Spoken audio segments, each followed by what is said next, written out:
રાજ્યમાં આજે 9 મનપાને નવા કમિશનરની પણ નિમણૂક કરવામાં આવી છે। તો એક તરફ 9 નગરપાલિકાને મહાનગરપાલિકાનો દરજ્જો આપવામાં આવ્યો છે, સાથે જ નવા મ્યુનિસિપલ કમિશનરની પણ નિમણૂક કરાઈ છે। સુરેન્દ્રનગરમાં GH સોલંકીની નિમણૂક કરાઈ છે। આણંદમાં મિલિંદ બાપનાને મ્યુનિસિપલ કમિશનર તરીકે નિમણૂક પામ્યા છે। તો નવસારીમાં મ્યુનિસિપલ કમિશનર તરીકે દેવ ચૌધરીની નિમણૂક કરવામાં આવી છે। ગાંધીધામમાં મ્યુનિસિપલ કમિશનર તરીકે MP પંડ્યાની નિમણૂક કરાઈ છે। તો મોરબીમાં મ્યુનિસિપલ કમિશનર તરીકે સ્વપ્નિલ ખરે નિમણૂક પામ્યા છે। સુરેન્દ્રનગરમાં મ્યુનિસિપલ કમિશનર તરીકે GH સોલંકી નિમણૂક પામ્યા છે। તો આણંદમાં મ્યુનિસિપલ કમિશનર તરીકે મિલિંદ બાપના નિમણૂક પામ્યા છે। નવસારીમાં પણ મ્યુનિસિપલ કમિશનર તરીકે દેવ ચૌધરી નિમણૂક પામ્યા છે। રાજ્યની નવી 9 મનપામાં મ્યુનિસિપલ કમિશનરની નિમણૂક કરાઈ છે।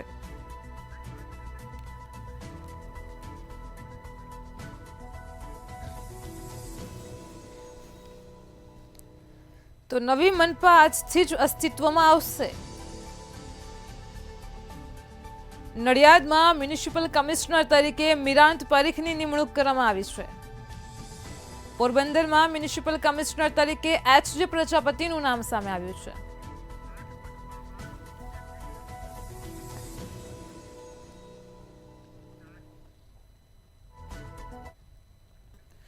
આજે 9 મનપા નવનિયુક્ત પામી છે। જે 9 નગરપાલિકા છે તેને મહાનગરપાલિકાનો દરજ્જો પ્રાપ્ત થયો છે અને ત્યારે તેમાં જ ડેપ્યુટી કમિશનરોની પણ નિમણૂક કરવામાં આવી છે। તો સમાચાર સામે આવી રહ્યા છે કમિશનરોની નિમણૂક બાદ ડેપ્યુટી મ્યુનિસિપલ કમિશનરોની નિમણૂકના સમાચાર છે। મોરબી, નડિયાદ, આણંદ, વાપીમાં નિમણૂક કરવામાં આવી છે। ડેપ્યુટી મ્યુનિસિપલ કમિશનરની નિમણૂક કરાઈ છે। મહેસાણા, સુરેન્દ્રનગર, પોરબંદર, ગાંધીધામમાં પણ નિમણૂક કરવામાં આવી છે। તો નવસારીમાં પણ ડેપ્યુટી કમિશનરની નિમણૂક કરાઈ છે। નવનિયુક્ત 8 મનપામાં ડેપ્યુટી કમિશનરોની નિમણૂક કરવામાં આવી છે। સમાચાર મળી રહ્યા છે હાલ અત્યારે કમિશનરોની નિમણૂક બાદ ડેપ્યુટી મ્યુનિસિપલ કમિશનરોની નિમણૂક કરવામાં આવી છે। મોરબી, નડિયાદ, આણંદ અને વાપીમાં પણ નિમણૂક કરાઈ છે। તો મહેસાણા, સુરેન્દ્રનગર, પોરબંદર, ગાંધીધામમાં પણ ડેપ્યુટી મ્યુનિસિપલ કમિશનરની નિમણૂક કરવામાં આવી છે। નવસારીમાં પણ ડેપ્યુટી કમિશનરની નિમણૂક કરવામાં આવી છે। તો જિલ્લામાં ફરજ બજાવતા અધિકારીઓની બદલી કરવામાં આવી છે।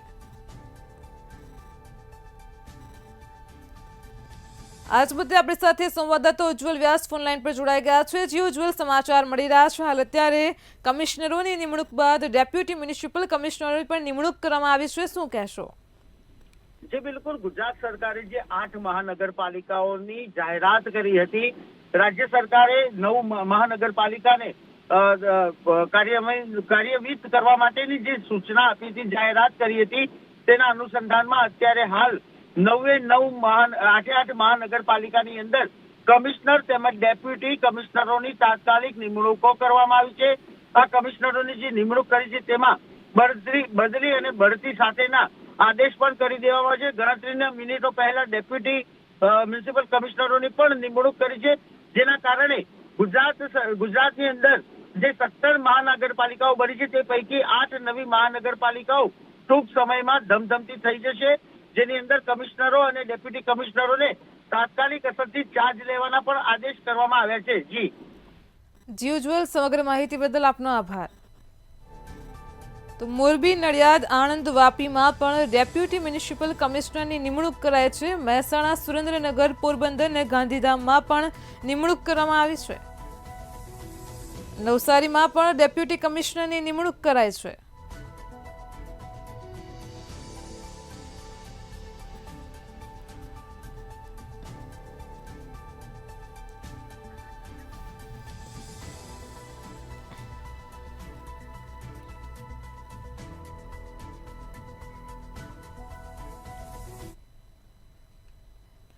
અમદાવાદમાં દરિયાપુરમાં સરકારી શાળામાં હોસ્પિટલ ચાલે છે, જે સમગ્ર મામલો સામે આવી રહ્યો છે। અમદાવાદના દરિયાપુરથી સરકારી શાળામાં હોસ્પિટલ ચાલે છે, તો જે સમગ્ર ઘટનાને લઈને વિગતો મળી રહી છે. હાલ અત્યારે અમદાવાદના દરિયાપુરની શાળા નંબર 18માં હોસ્પિટલ ચાલતી હોવાનો દાવો કરવામાં આવ્યો છે. સરકારી શાળામાં હોસ્પિટલ ચાલે છે. સ્કૂલમાં ઠેર ઠેર જગ્યાએ દારૂની બોટલો પણ જોવા મળી છે. વિદ્યાર્થીઓના બાળમાનસ પર ખરાબ અસર પડી શકે છે. તો હેરિટેજમાં સમાવેશ પામતી શાળાની આ દયનીય હાલત સામે આવી છે. અમદાવાદમાં દરિયાપુરની સરકારી શાળા નંબર 18માં હોસ્પિટલ ચાલતી હોવાનો દાવો કરવામાં આવ્યો છે. તો દરિયાપુરની શાળા જે છે તેમાં ખાસ કરીને દારૂની બોટલો પણ મળી આવી છે. સ્કૂલમાં ઠેર ઠેર તપાસ કરતા દારૂની બોટલો જોવા મળી છે. યુવા કોંગ્રેસ આજ રોજ અમદાવાદ મ્યુનિસિપલ કોર્પોરેશનના મેયરશ્રી, કમિશનરશ્રી અને ડેપ્યુટી કમિશનરશ્રી મધ્ય ઝોનને લેખિતમાં રજૂઆત કરવામાં આવી કે દરિયાપુર ખાતે આવેલ અર્બન હેલ્થ સેન્ટર, જેની અંદર દવાખાનું જે ચલાવવામાં આવી રહ્યું છે એ અંતર્ગત દવાખાનું સામે લઈ જવામાં આવ્યું છે, જે મ્યુનિસિપલ શાળા નંબર 18 સરસ્વતી મંદિરની અંદર ચલાવવામાં આવી રહ્યું છે. જે શાળાને ઓલરેડી હેરિટેજનો દરજ્જો આપવામાં આવ્યો છે, પણ એ શાળાની અંદર તમે ગંદકી જોઈ શકો છો, જઈને જાળા જોઈ શકો છો, ધૂળ જોઈ શકો છો, અને એનું જે શૌચાલય છે એ શૌચાલય જાહેર શૌચાલય થઈ ગયું છે, જેની અંદર યુરિન જે છે રોડ સુધી આવી રહ્યું છે, ગંદકી આવી રહી છે. હજારો લોકો રોજ ત્યાં તપાસ માટે આવે છે, પણ એ ગંદકી સહન કરે છે. ત્યાંના ડૉક્ટરો સહન કરે છે, ત્યાંનો સ્ટાફ પણ સહન કરે છે. જ્યારે અમે ત્યાંનું નિરીક્ષણ કર્યું, ત્યાં જઈને મુલાકાત લીધી, તો અંદર દારૂની થેલીઓ પણ જોવા મળી, દેશી દારૂની થેલીઓ પણ ત્યાં જોવા મળી, ગંદકી જોવા મળી. કોઈ પણ જાતની સાફ સફાઈ ત્યાં જોવા મળતી નથી. જેના અંતર્ગત આજે આવેદનપત્ર આપવામાં આવ્યું અને કહેવામાં આવ્યું કે હેરિટેજ વિભાગ જ્યારે વર્લ્ડ હેરિટેજ સિટી તરીકે અમદાવાદ શહેરમાં સિટી જાહેર કરવામાં આવી છે, તો એ સિટી ફક્ત પેપર ઉપર છે.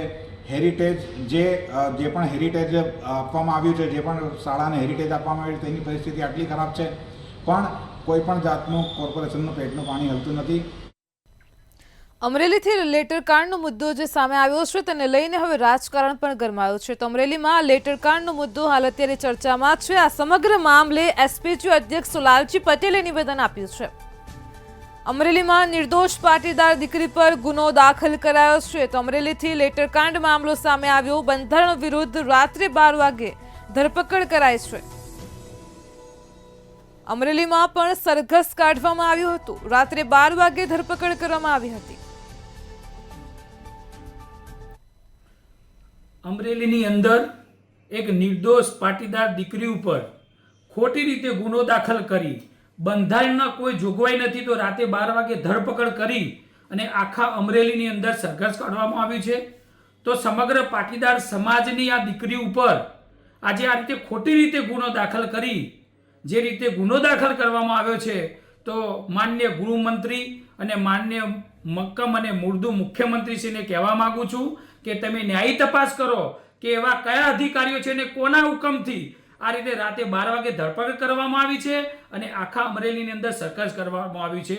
તો માનનીય મુખ્યમંત્રી અને ગૃહમંત્રીને કહેવા માંગુ છું કે આ ઘટનાને એસપીજી વખોડે છે અને આવનારા સમયની અંદર જો આ દીકરીને ન્યાય નહીં મળે તો સમગ્ર ગુજરાતની અંદર અમે ન્યાય માટે લડીશું. તો વહેલામાં વહેલી તકે મુખ્યમંત્રી અને ગૃહમંત્રીશ્રી આમાં ન્યાય મળે અને પાટીદાર દીકરી નિર્દોષ જાહેર થાય અને સ્વાભિમાન રીતે એને નિર્દોષ જાહેર કરવામાં આવે એવી મારે તમને વિનંતી છે. જય હિન્દ, જય સરદાર. અમરેલીથી સમાચાર મળી રહ્યા છે. અમરેલીમાં પાટીદાર દીકરીના સરઘસ કાઢવાનો મામલો જે પ્રકાશમાં આવ્યો હતો તેને લઈને હાલ અત્યારે રાજકારણ ગરમાયું છે. તમામ લોકો તેનો વિરોધ કરી રહ્યા છે. તે બંધારણની પણ ગેરકાયદે હોવાનું સામે આવ્યું છે. તો લલિત કગથરાએ સરકાર પર આ મુદ્દે આકરા પ્રહાર કર્યા છે. આ રીતે કુંવારી દીકરીનું સરઘસ કઈ રીતે કાઢી શકાય? ચમરબંધીઓના સરઘસ નીકળતા નથી. કુંવારી દીકરીઓના સરઘસ કાઢવામાં આવે છે.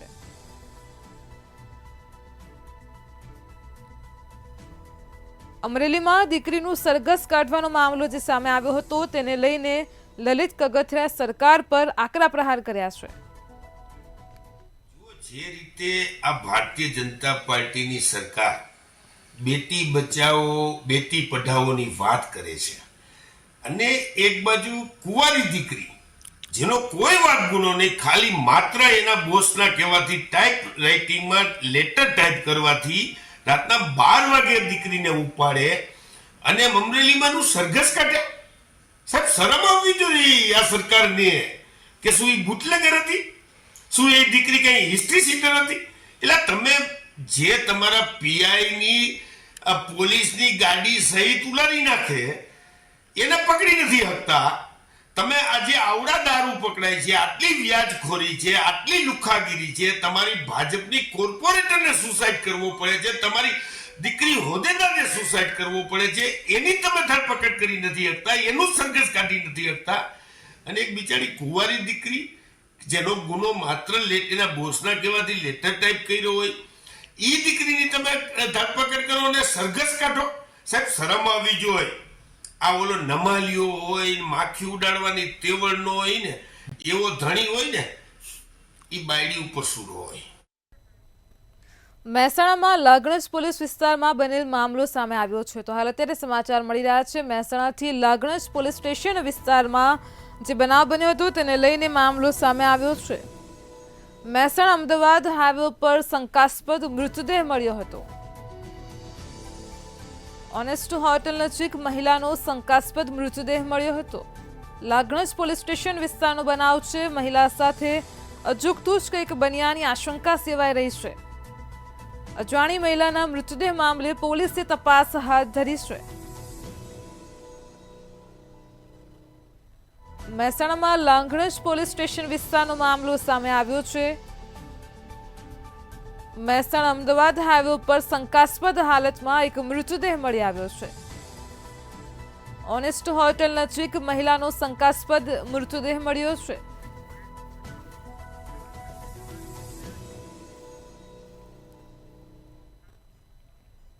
રાજકોટમાં નવા વર્ષમાં નવા ખેલ પણ શરૂ થઈ ગયા છે. તો રાજકોટથી જે સમગ્ર મામલો સામે આવી રહ્યો છે, એક તરફ નવા વર્ષની શરૂઆત થઈ છે તો રાજકોટમાં નવા ખેલ પણ જોવા મળી રહ્યા છે. રાજકોટમાં દારૂડિયાએ બસ સ્ટેન્ડ પાછળ હંગામો મચાવ્યો હતો. રોડ પર દારૂ ઢીંચીને દારૂડિયાએ હંગામો મચાવ્યો હતો. વિડીયો પણ સામે આવ્યો છે. તો રાજકોટમાં નવા વર્ષમાં નવા ખેલ થઈ રહ્યા છે. રોડ પર સૂઈ જઈને દારૂડિયાએ ટ્રાફિક જામ કર્યો હતો. લોકો સમજાવવા જતાં જ રિક્ષામાં માથા ભટકાવા લાગ્યો હતો. રાજકોટમાં જાહેરમાં જ એક દારૂડિયાએ દારૂ પીને ખેલ કર્યા હતા. નવા વર્ષે નવા ખેલ શરૂ થયા છે. લોકો તેને સમજાવવા જતાં તેને રિક્ષામાં તેનું માથું પણ પછાડ્યું હતું. તો દારૂડિયાએ બસ સ્ટેન્ડ પાછળનો રોડ માથે લીધો હતો. રોડ પર દારૂ ઢીંચીને દારૂડિયાએ હંગામો મચાવ્યો હતો, જેને લઈને ટ્રાફિક જામના દ્રશ્યો પણ જોવા મળ્યા હતા. લોકો તેને સમજાવવા જતાં આ દારૂડિયા રિક્ષામાં માથું પણ પછાડતો હતો. રસ્તાની વચ્ચોવચ્ચ સૂઈને દારૂડિયાએ ટ્રાફિક જામ કર્યો હતો. લોકો તેને સમજાવવા પણ જતા હતા, પરંતુ તે રિક્ષા સાથે માથું ભટકાવતો હતો. સમગ્ર ઘટનાનો વિડીયો વાયરલ થયો છે.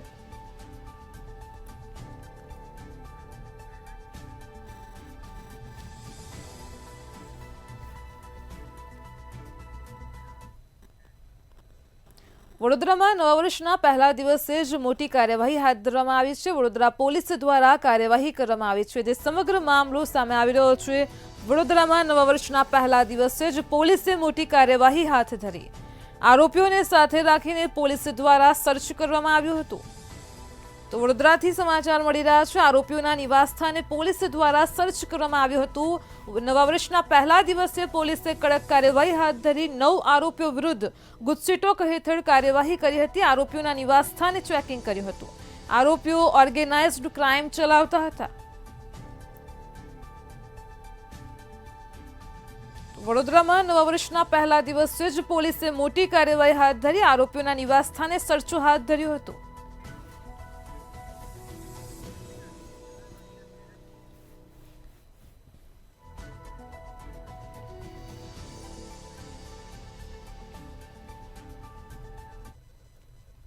નવા વર્ષના પહેલા દિવસે વડોદરા પોલીસની મોટી કાર્યવાહી સામે આવી રહી છે. તો સમાચાર મળી રહ્યા છે વડોદરાથી નવા વર્ષની શરૂઆત થઈ છે. પહેલા દિવસે જ વડોદરા પોલીસે મોટી કાર્યવાહી કરી છે.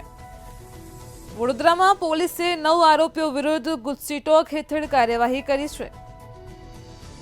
ઘણા સમયથી આરોપીઓ ઓર્ગેનાઇઝ્ડ ક્રાઇમ ચલાવતા હતા. શહેરના અલગ અલગ પોલીસ મથકોમાં ફરિયાદ પણ નોંધાઈ હતી. તો નવા વર્ષના પહેલા દિવસે વડોદરા પોલીસે મોટી કાર્યવાહી હાથ ધરી. સમગ્ર મામલે શહેર પોલીસ કમિશનર નરસિંહા કુમારનું નિવેદન સામે આવ્યું છે. તે અંગે તમામ વિગતો ભેગા કરશે.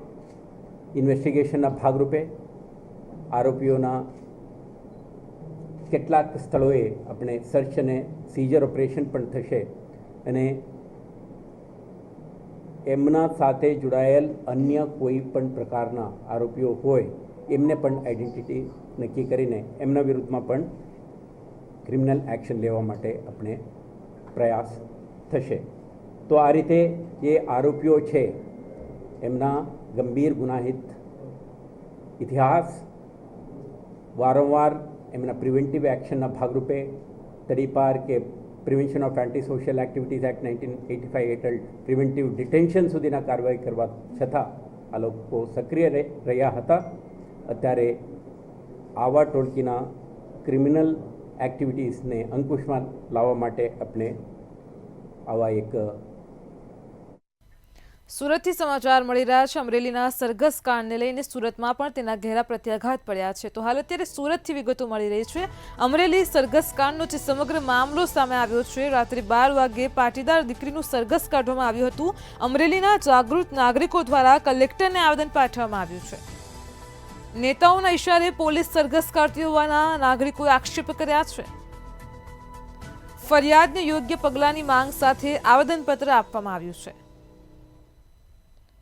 જિલ્લા કલેક્ટરને આવેદનપત્ર આપવામાં આવ્યું છે.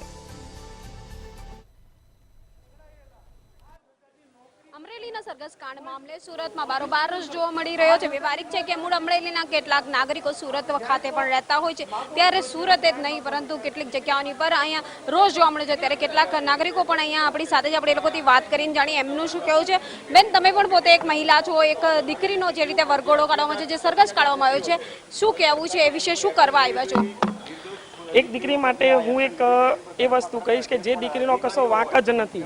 ભાજપ સરકાર જે મોટી મોટી વાતો કરે છે કે બેટી બચાવો, બેટી પઢાઓ, તો આમાં આપણા ભાજપ સરકારની અંદર દીકરીઓ સુરક્ષિત નથી. વગર વાંકે જે દીકરીને એક કામ સોંપવામાં આવ્યું છે એ કામ કરવાના ખાલી એક બહાના રૂપે એ દીકરીને એરેસ્ટ કરીને આજ સુધી પણ એના જામીન નથી થવા દીધી. આ દીકરીને ન્યાય મળવો જોઈએ. આ દીકરીનો કોઈ આમાં ગુનો જ નથી અને વગર ગુને દીકરી ફસાઈ છે.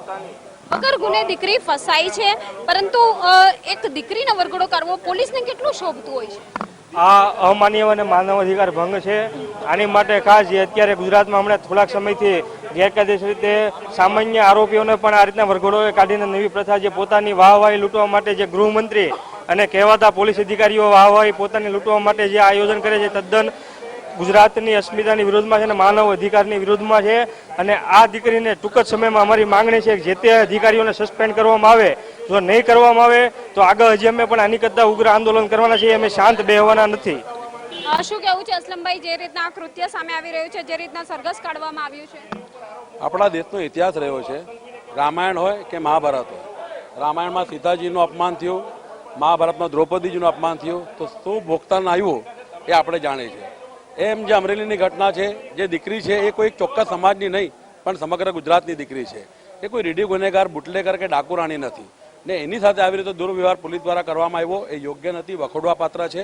આપણે એટલી જ અપેક્ષા રાખીએ કે જો મહિલાઓની અસ્મિતાને આ સરકાર વાત કરતી હોય તો તાત્કાલિક એ પોલીસ કર્મીઓને સસ્પેન્ડને ડિસમિસ કરવા જોઈએ અને યોગ્ય કાર્યવાહી પોલીસ તંત્ર પર કરવી જોઈએ.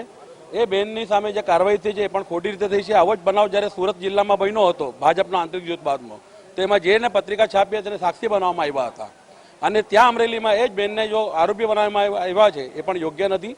એટલે હું માનું છું મહિલાઓનું અપમાન છે. સરકારે આમાં તાત્કાલિક પોલીસ તંત્ર પર કાયદેસર કાર્યવાહી કરવી જોઈએ. મહિલાઓનું અપમાન સ્પષ્ટ કહેવામાં આવી રહ્યું છે. સુરેશભાઈ, શું માનો છો? કઈ રીતનું આવેદનપત્ર, શું રજૂઆત?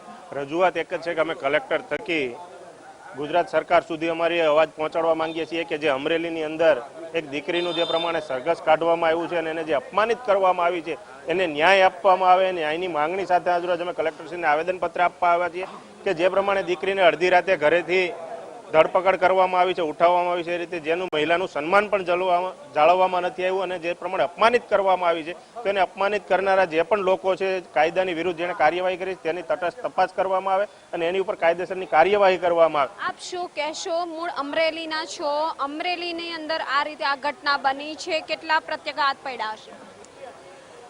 એક દીકરી પોતાના ઘરનું ભરણ પોષણ કરવા માટે આજે એને નોકરી કરવી પડે છે અને એની જવાબદારીને લઈ અને એના કોઈ શેઠના કહેવાથી ટાઈપિંગ કરી આપે છે અને એ લેટરનો મુદ્દો ભાજપના અંદરોઅંદરના ઝઘડામાં આ દીકરીનો ભોગ લેવામાં આવે છે. દીકરીને રાત્રે ઘરેથી ઉચકી લેવામાં આવે છે, જે કાયદાને તદ્દન વિરુદ્ધ છે.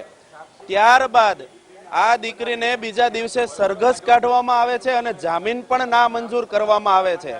આટલી હદે તાનાશાહી જો આ ભાજપ સરકારની હોય, જે બેટી બચાવો અને બેટી પઢાઓના નારા સાથે સતત વોટ માંગતી આવી છે, એવી ભ્રષ્ટ અને તાનાશાહ ભાજપ સરકારને અમે કહેવા માંગીએ છીએ કે આજે બુટલેગરો ખુલ્લેઆમ ફરે છે. અમરેલીમાં તમે કેટલા બુટલેગરોનું સરઘસ કાઢ્યું? અમરેલીમાં તમે કેટલા ખંડણીખોરનું સરઘસ કાઢ્યું? અમરેલીમાં તમે કેટલા ચોર લૂંટારાઓનું સરઘસ કાઢ્યું? દીકરીને ન્યાય આપવામાં આવે તેને લઈને વિવિધ જે સંસ્થાઓના લોકો કહો, વિવિધ જે ધર્મના લોકો કહો કે પછી જે મૂળ અમરેલીના જે રહેવાસીઓ છે, જે નાગરિકો છે, જે સુરત આવીને વસ્યા છે, આ તમામ દ્વારા કલેક્ટરને આવેદનપત્ર આપીને જે છે સ્પષ્ટ માંગણી કરવામાં આવી રહી છે કે આ દીકરીને ન્યાય આપવામાં આવે. પોલીસનું આ કૃત્ય ખૂબ જ નિંદનીય છે, જેને વખોડવામાં આવી રહ્યું છે. કેમેરામેન શોએબ શેખની સાથે રાબિયા સાલેહ, મંતવ્ય ન્યૂઝ, સુરત. રાજકોટના વિંછવા તાલુકાના થોરિયાળી ગામના ઘનશ્યામ રાજપરાની લેન્ડ ગ્રેબિંગના વિવાદને લઈને સામસામે ફરિયાદ કરાઈ હતી અને તે વિવાદ બાદમાં દુશ્મનીમાં પલટાતા ઘનશ્યામ રાજપરાની વિંછવાના બોટાદ રોડ પર હત્યા કરવામાં આવી હતી અને જ્યાં સુધી આરોપી ન પકડાય ત્યાં સુધી પરિવારજનોએ ડેડ બોડીને સ્વીકારવા માટે પણ ઇનકાર કર્યો હતો. તેમજ આરોપીને પકડવાની માંગ સાથે પરિવારજનો મામલતદાર ઓફિસે ધરણા પર બેસ્યા હતા. પોલીસ દ્વારા 2 ની ધરપકડ કરી બાકીના આરોપીને પકડવા માટે અલગ અલગ ટીમ દ્વારા તજવીજ હાથ ધરવામાં આવી છે.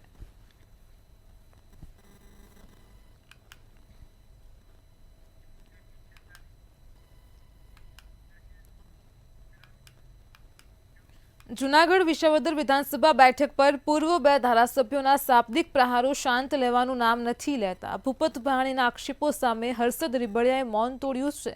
શું છે સમગ્ર મામલો, જોઈએ અહેવાલમાં.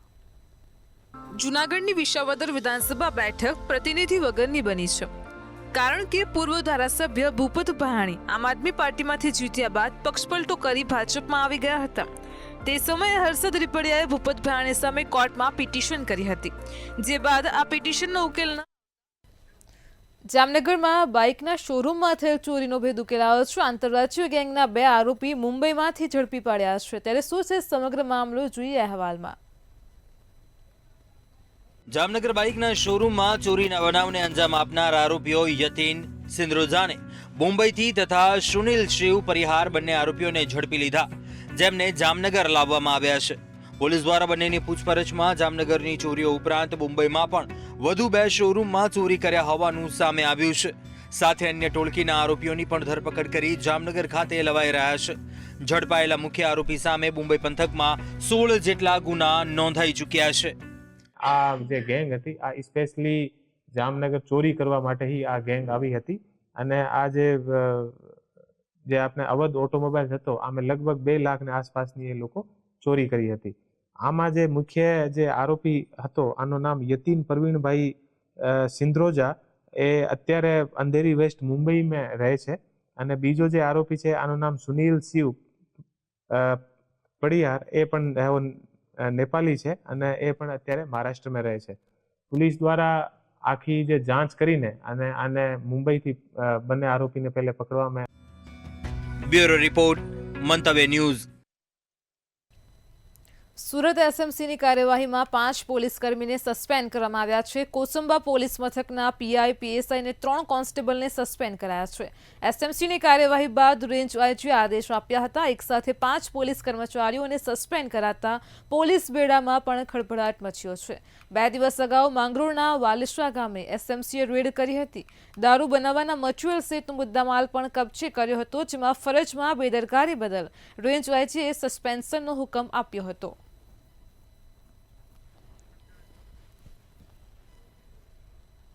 ભાવનગરથી ફરી એકવાર મારામારીની ઘટના સામે આવી છે. અસામાજિક તત્વો દ્વારા મારામારી કરવામાં આવી હતી. ડોન ચોકમાં મંડપના વેપારીની કાર સાથે સ્કૂટર અથડાવવામાં આવ્યા બાદ વેપારીને જાહેરમાં જ બેફામ માર મારવામાં આવ્યો હતો. ત્યારે મામલે પોલીસ દ્વારા ઇનાયત ઉર્ફે તોલો અને સિદ્ધાર્થ ઉર્ફે બાજુગર નામના શખ્સની ધરપકડ કરાઈ હતી અને ઘટના સ્થળે આરોપીઓનું સરઘસ કાઢી ઘટનાનું રિકન્સ્ટ્રક્શન પણ કરવામાં આવ્યું હતું. તમાશો નિહાળવા માટે લોકોના ટોળે ટોળા ઉમટી પડ્યા હતા.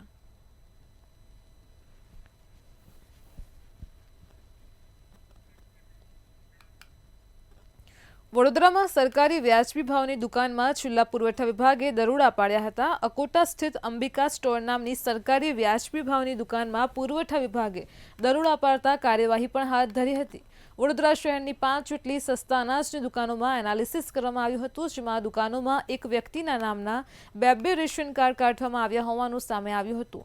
સાથે જ આ બે રેશન કાર્ડ અને બોગસ આધાર કાર્ડથી અનાજ બારોબાર સગેવગે કરાતું હોવાનો પર્દાફાશ થયો હતો. સમગ્ર મામલે ફરિયાદ મળતા પુરવઠા વિભાગે કાર્યવાહી હાથ ધરી છે. પુરવઠા વિભાગે અંદાજિત 72 થી 73 લીટર ટર્પેન્ટાઇનનો જથ્થો જપ્ત કર્યો છે. પુરવઠા વિભાગે સમગ્ર મામલે વધુ કાર્યવાહી પણ હાથ ધરી છે. એમના કહેવા પ્રમાણે છે કે ટર્પેન્ટાઇન પ્રવાહી છે અને એ પ્રવાહીનો ઉપયોગ કંઈ કલાકામ માટે મજૂરો છે કે એ કરે છે અને એમના અમે છૂટક ભાવે લઈએ છીએ અને છૂટકમાં અમે એમને વેચાણ કરીએ છીએ. અને હાલ અમે અહીં જોતા એમને ત્યાં 35 લીટરના 2 કેલવા અને બીજું 5 લીટર ટોટલ 70-72 લીટર જેવું અમને ટર્પેન્ટાઇન જેવું પ્રવાહી મળેલું છે. અને અમે હાલ આ દુકાનની તપાસણી કરી છે, દુકાનદારનો જવાબ લીધેલો છે અને અમે આ જે જથ્થો છે એમને સીઝર કરીએ છીએ અને સીઝર કરી અને અમે અમારો જે તપાસ રિપોર્ટ છે એ અમારા ડીએમ સાહેબને સબમિટ કરીશું. કચ્છના વરસાણા નજીક 2 મિત્રોને માર મારી લૂંટ ચલાવનાર 3 શખ્સોની પોલીસે ધરપકડ કરી વરઘોટો કાઢ્યો હતો. આ 3 આરોપીઓએ માર મારી 3 લાખ લૂંટી લીધા હતા. અંજાર પોલીસની કડક કાર્યવાહીથી ગુનેગારોમાં પણ ફફડાટ ફેલાયો છે.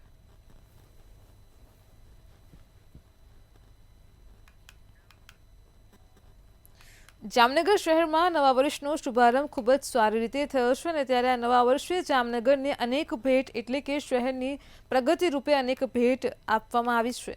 જામનગર શહેરમાં આ વર્ષે કરોડો રૂપિયાના પ્રોજેક્ટનું લોકાર્પણ અને ખાતમુહૂર્ત કરવામાં આવશે. મહત્વની વાત તો એ છે કે સૌરાષ્ટ્રના સૌથી મોટા ફ્લાયઓવર બ્રિજનું લોકાર્પણ કરાશે તેમજ રેલવે ઓવરબ્રિજ પણ બનાવવામાં આવશે. આ ઉપરાંત લાલપુર અને હાપામાં યુસીએસસી સેન્ટર બનાવવાનું પણ ખાતમુહૂર્ત કરાશે તેમજ ઘણા પ્રોજેક્ટ પૂર્ણ કરી આગામી વર્ષમાં પણ લોકાર્પણ કરવામાં આવશે.